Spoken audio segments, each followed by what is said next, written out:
Hi friends, welcome to Dhanya's family vlog. അപ്പോൾ ഇന്ന് വളരെ ഈസി ആയിട്ട് ഒരു 10 മിനിറ്റ് കൊണ്ട് നമുക്ക് തയ്യാറാക്കാൻ പറ്റിയ ഒരു ബ്രേക്ക്ഫാസ്റ്റ് ആൻഡ് ഒരു സ്നാക്സ് റെസിപ്പിയുടെ വീഡിയോ ആണ് കേട്ടോ.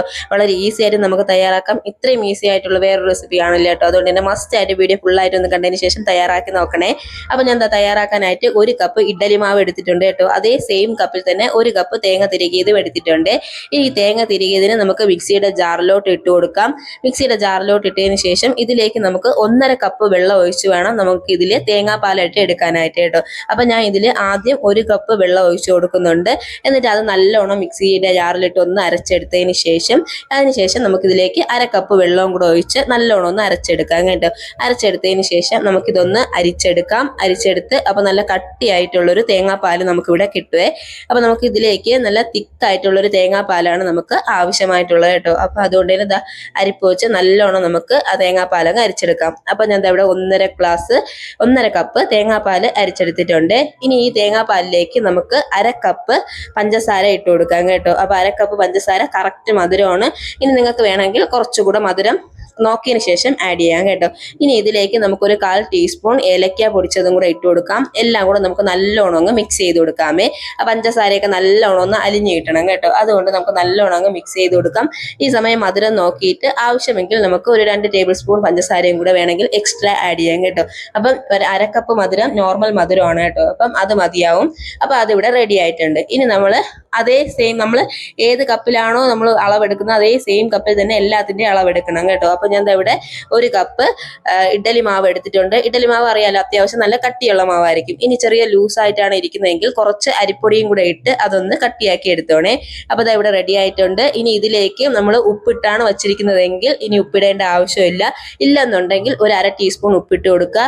അതിനുശേഷം അതിലേക്ക് ഒരു 1/4 ടീസ്പൂൺ സോഡാപ്പൊടിയും കൂടെ ആഡ് ചെയ്യുന്നുണ്ട്. അതിട്ടതിന് ശേഷം നല്ലോണം അങ്ങ് മിക്സ് ചെയ്ത് കൊടുക്കുക. അപ്പൊ നമ്മുടെ മിക്സി ഇവിടെ റെഡി ആയിട്ടുണ്ട്. ഇനി ഒരു പാൻ വെച്ച് അതിലേക്ക് ആവശ്യത്തിന് എണ്ണ ഒഴിച്ചതിന് ശേഷം നമുക്ക് ഇതേപോലെ കൈ കൊണ്ട് ആ മാവ് എടുത്ത് ഇതേപോലെ ബൗളായിട്ട് നമുക്ക് എണ്ണയിലോട്ട് ഇട്ട് കൊടുക്കാം കേട്ടോ. എണ്ണയിലോട്ട് ഇട്ട് കൊടുത്തതിന് ശേഷം ഒരു 2 മിനിറ്റ് ആവുമ്പോൾ തന്നെ ഇത് ഒരു ഭാഗമൊക്കെ ഒന്ന് മുരിഞ്ഞ് കിട്ടുവേ. അതിനുശേഷം നമുക്കത് മറിച്ചിട്ട് മറ്റേ ഭാഗം കൂടെ നമുക്ക് നല്ലോണം അങ്ങ് മുരിച്ചെടുക്കാം.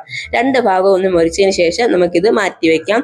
അങ്ങനെ നമുക്ക് ഓരോന്നോരോന്നായിട്ട് ചെയ്തെടുക്കാം കേട്ടോ. അപ്പം നമ്മുടെ പാത്രത്തിന്റെ വലിപ്പം അനുസരിച്ച് നമുക്ക് എത്ര വേണമെങ്കിലും ഇടാൻ കേട്ടോ. അപ്പൊ ഞാൻ ഇത്രയും ആദ്യം ഒരു സ്റ്റെപ്പ് ഇട്ടിട്ടുണ്ട്. അപ്പൊ ഒരു സൈഡ് ഒന്ന് മുരിഞ്ഞു വന്ന സമയത്ത് ഞാനൊന്ന് തിരിച്ചിട്ട് കൊടുക്കുന്നുണ്ട്. തിരിച്ചിട്ട് കൊടുത്ത് മറു സൈഡും കൂടെ ഒന്ന് മുരിച്ചെടുക്കാം. മുരിച്ചെടുത്തതിന് ശേഷം 2 സൈഡും ചെറുതായിട്ടൊന്ന് നിറം മാറി വരുന്ന സമയത്ത് നമുക്ക് മാറ്റാം കേട്ടോ. എന്നിട്ട് ബാക്കിയുള്ള മാവും അതേപോലെ ചെയ്തെടുക്കാമേ. വളരെ ഈസി ആയിട്ട് ഒരു 10 മിനിറ്റ് കൊണ്ട് നമുക്ക് ചെയ്തെടുക്കാൻ പറ്റിയ ഒരു അടിപൊളി റെസിപ്പിയാണ് കേട്ടോ. ഇത്രയും ഈസി ആയിട്ട് വേറൊരു റെസിപ്പി നമുക്ക് കാണില്ല. നമ്മൾ എന്നും ഇഡ്ഡലിയും ദോശയും ഒക്കെ തയ്യാറാക്കുന്നതിന് പകരമായിട്ട് ഇതേപോലെ ഒന്ന് വെറൈറ്റി ആയിട്ട് കുട്ടികൾക്ക് തയ്യാറാക്കി കൊടുത്താൽ അവർക്ക് ഉറപ്പായിട്ടും ഇഷ്ടപ്പെടും കേട്ടോ. നമ്മൾ രാവിലെ ഇഡ്ഡലിയാണ് തയ്യാറാക്കിയതെങ്കിൽ ബാക്കി മാവ് എന്തായാലും മിച്ചം കാണും അല്ലേ. ആ മാവ് വെച്ച് ഇതേപോലെ ഒരു വെറൈറ്റി സ്നാക്സ് കുട്ടികൾ സ്കൂൾ വിട്ട് വരുന്ന സമയത്ത് തയ്യാറാക്കി കൊടുത്തു നോക്കും. അവർക്ക് ഉറപ്പായിട്ടും ഇഷ്ടപ്പെടും കേട്ടോ. അപ്പൊ ഇവിടെ 2 സൈഡും നല്ലോണം ഒന്ന് മുരിഞ്ഞു വന്നിട്ടുണ്ട്. ഇനി നമുക്കത് പാത്രത്തിലോട്ട് മാറ്റാമേ.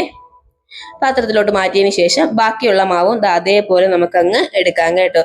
നമ്മൾ ഇതിലേക്ക് ഒരു 1/4 ടീസ്പൂൺ അല്ലെങ്കിൽ ഒരു നുള്ളു മതി കേട്ടോ. ഒരു നുള്ളു സോഡാപ്പൊടി ഒന്ന് ഇട്ട് കൊടുത്താൽ മതി. അത് ഓപ്ഷനിലാണ് കേട്ടോ. ആവശ്യമെങ്കിൽ ഇട്ടാൽ മതി, ഇല്ലെങ്കിലും കുഴപ്പമൊന്നുമില്ല കേട്ടോ. അപ്പൊ ഇവിടെ അതൊന്ന് തിരിച്ചിട്ട് കൊടുത്ത് രണ്ടാമത്തെ സ്റ്റെപ്പ് ഞാൻ ഇവിടെ റെഡിയാക്കി എടുത്തിട്ടുണ്ട്. അപ്പൊ ഇവിടെ ബൗളെല്ലാം റെഡിയായി കിട്ടിയിട്ടുണ്ട്. ഇത് ഇങ്ങനെ കഴിക്കാനും നല്ല ടേസ്റ്റ് ആണ് കേട്ടോ. നല്ല മുറുമുറാന്നാണ് കേട്ടോ ഇരിക്കുന്നത്. അതുകൊണ്ട് തന്നെ ഇത് ഇങ്ങനെ കഴിക്കാനും നല്ല ടേസ്റ്റ് ആണ്. ഇനി നമുക്ക് ഇതെല്ലാം ആ പാലിലോട്ട് അങ്ങ് ഇട്ട് കൊടുക്കാം കേട്ടോ. പാലിലോട്ട് ഒന്ന് ഇട്ടതിന് ശേഷം എല്ലാം കൂടെ നല്ലോണം അങ്ങ് മിക്സ് ചെയ്ത് കൊടുക്കാം. മിക്സ് ചെയ്ത് കൊടുത്തതിന് ശേഷം ഒരു 5 മിനിറ്റ് നമുക്കിതൊന്ന് അടച്ചു വെക്കാം കേട്ടോ. അടച്ചു വെച്ചില്ലെങ്കിൽ പ്രശ്നമില്ല. നമുക്ക് ഇതേപോലെ തന്നെ ഇപ്പൊ തന്നെ നമുക്ക് കഴിക്കാൻ പറ്റിയ ഒരു റെസിപ്പിയാണ് കേട്ടോ.